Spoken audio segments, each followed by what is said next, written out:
Good morning, students. So, I am K. Lokesh, working as a lecturer in Satyam College of Education. Okay, now we are in fourth semester.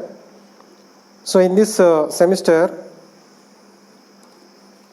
I will teach you the main paper, Environmental Education, which is fourth paper in fourth semester.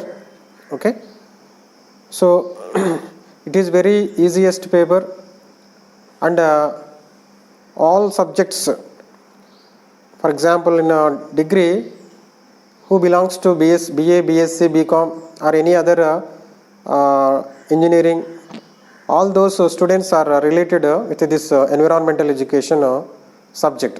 Okay, so that's why this subject is very essential in our life. So the person who studies any course, whether who is social background or science background or any other mechanical background, has to know about the environment. That's why in our B.Ed course also we have this syllabus.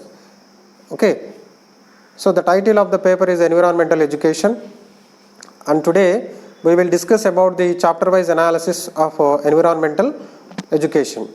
Okay, so totally we have 5 chapters in this paper. Each and every unit is very flexible and very easy. So now I will read the titles. After that we go through the entire syllabus with the unit wise. Okay, so the first chapter is Swachh Bharat and Environmental Awakening. Okay, and the second chapter is Objectives, Scope and Nature of Environmental Education. Okay, and the third chapter is Environmental Management and Protection. Okay, and the fourth chapter is Environmental Movements and Developments. The fifth chapter is Environmental Education in the School Curriculum and Means to Sensitize the Students. Okay, so that's why even in a school curriculum also have the environmental subject to know and understand the environment from the childhood days. Okay, that's why it is very essential paper. So now we will go through unit wise description. So mainly in first chapter we have been observing the Swachh Bharat and Environmental Awakening. Okay, so after the Modi government has elected the new government, so from that period he started the program of Swachh Bharat. Okay, so that's why in this chapter we will study about the meaning of Swachh Bharat, main concept, definition of Swachh Bharat. Okay, and Swachh Bharat Abhiyan. Okay, all those things we will discuss in this chapter. And need of Swachh Bharat Abhiyan, concept of Swachh Bharat, evolution of the concept of Swachh Bharat. Okay, objectives and its campaign and execution, and evolution of the concept of Swachh Bharat and objectives of Swachh Bharat Abhiyan and the Swachh Bharat campaign. Next, execution of Swachh Bharat projects. Okay, integration of Swachh Bharat campaign with educational institution, and the strategies to implement the Swachh Bharat campaign in schools and other educational institutions. So these are the main points involving in first chapter, which is Swachh Bharat and Environmental Awakening. When we go to the second chapter, the main objectives, scope and the nature of environmental education. So this is the second chapter. In this chapter we will observe the meaning, importance, definition, characteristics and objectives of environmental education. Okay, so here the main importance of environmental education, for what purpose we are going to be implementing this environmental subject in all educational institutions. Okay, which we will discuss in this chapter. And characteristics of environmental education, aims and objectives of environmental education, the main factors of degradation of environment. Okay, adverse socio-economic impacts of degradation of environment. So all these points we will discuss in this chapter. And mainly what is meant by the environmental degradation. okay, which means the erosion of the environment by which various processes, okay, how the environment is going to be degrading and having the erosion by the human activities, all those things we will see in this chapter. Okay, the main causes of environmental degradation, effects of environmental degradation, okay, types of pollutions. Okay, here we will discuss the various types of pollutions like land, air, water, noise and radioactive pollution. Okay, at the same time we will see in this chapter the main effect of ozone layer depletion and the greenhouse effect, okay, and greenhouse gases and the main effect of greenhouse on the surroundings. Next, importance of need and scope of environmental conservation and regeneration. Okay, so in this subchapter also we will discuss about the conservation of the environment, okay, and importance of environmental conservation. Okay, I already told you the word conservation is derived from two Latin words, which is con together and servation. Okay, con together and servation.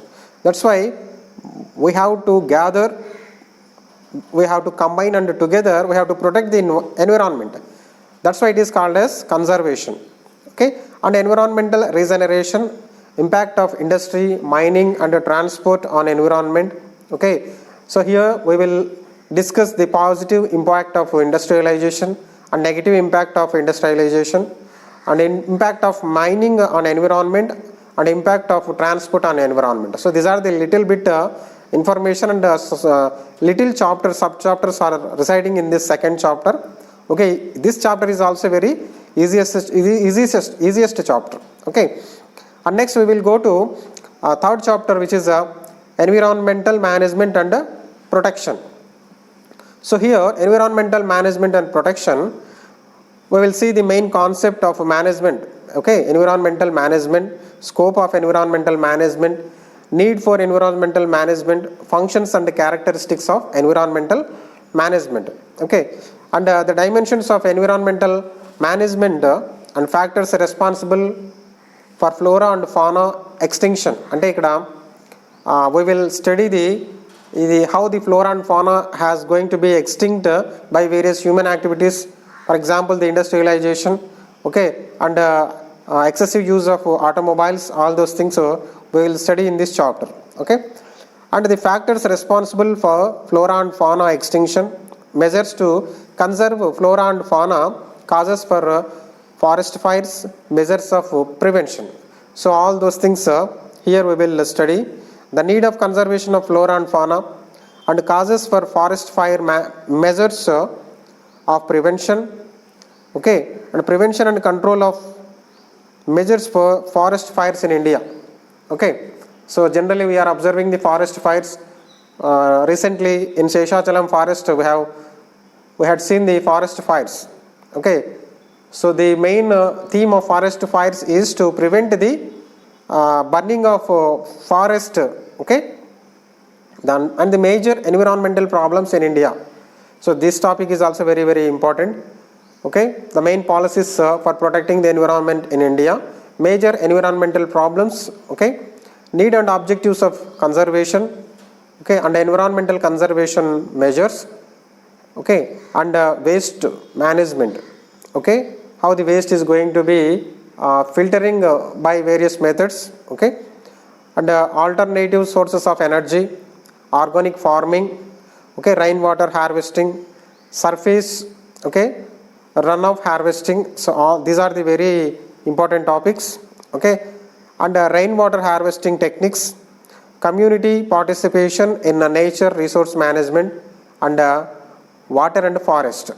Okay, so all these are the main topics or contents residing in the third chapter. Okay, and now we go to the fourth chapter, which is environmental movements and developments. అంటే ప్రధానంగా ఈ వాతావరణానికి సంబంధించి, పర్యావరణ పరిరక్షణకు సంబంధించి చేపట్టిన ఉద్యమాలు, ఓకే, రివల్యూషన్స్ అన్నీ ఇక్కడ మనం చూస్తాం. Mainly the environmental movements in India, Silent Valley movement, Chipko movement, Narmada Bachao Andolan, and national test range at Balaipal and Orissa. Okay, it is also very important topic. And conditions for achieving the goals of sustainable development, strategies for sustainable development in India. Okay, the Stockholm Conference 1972, Brundtland Commission in 1983. Okay, Nairobi Conference in 1982. Okay, the Rio Summit in 1992. Okay, these are the some of main important movements happening in the world. Okay, so the Rio Declaration at Earth Charter, major achievements of the Rio Summit. Okay, and the main features of Rio Declaration. Okay, Kyoto Protocol, Kyoto Conference, and part of global warming in 1997. So it is also a main campaign happening in the Japan country in the place of Kyoto. Okay, so these are the main environmental movements topics residing in 4th chapter. Okay, so now we will go to the 5th chapter, which is environmental education in the school curriculum and means to sensitize the students.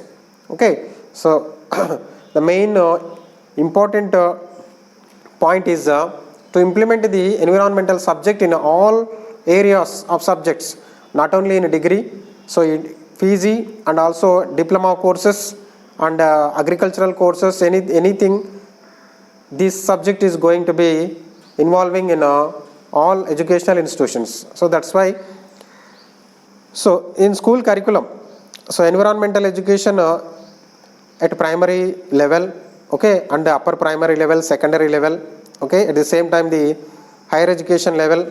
So in those levels, how the environmental education subject is going to be involving, okay, and the major constraints for its implementation at these levels. Okay, and the issues of constraints, we have to study these things also.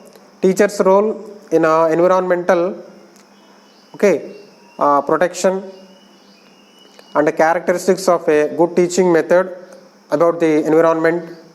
Okay, and next the main activities like seminars, workshop, problem solving activity, field trips and surveys, projects, exhibition and other methods.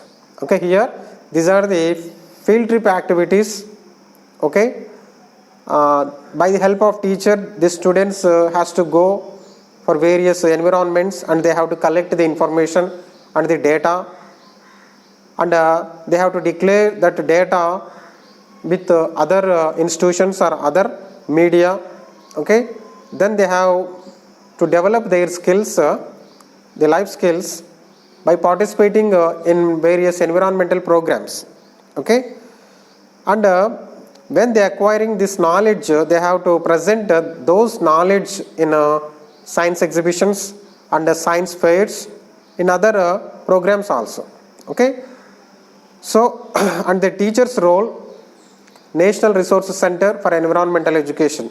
So the teacher has to declare the main importance of national resource centers. Okay, and the main NGO centers also is there in the India. The main